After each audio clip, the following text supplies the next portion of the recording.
শাহবাগীদের ধর্মীয় উৎসব পয়লা বৈশাখে ইলিশ মাছ খেয়ে তারা উদযাপন করে। সেই উদযাপনে শুধুমাত্র ধনীরা ইলিশ মাছ খেতে পারে, গরিবরা খেতে পায় না। এখানে কী পরিমাণ একটি বৈষম্য হয় তাদের উৎসবে, যদিও তারা দাবি করে অসাম্প্রদায়িকতা এবং বৈষম্যহীন সমাজ দাবি করে, কিন্তু তাদের মধ্যে কী পরিমাণ বৈষম্য বিরাজ করছে। যদি আমরা মুসলিমদের ধর্মীয় উৎসব দেখি, ঈদুল আজহা, সেখানে ধনী গরিব সবাই গোস্ত খেতে পারে।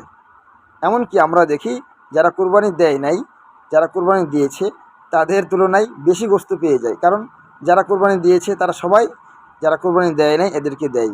দিতে দিতে যারা কুরবানি দেয় নাই তাদের ভাগ্যে বেশি গোস্ত জুটে।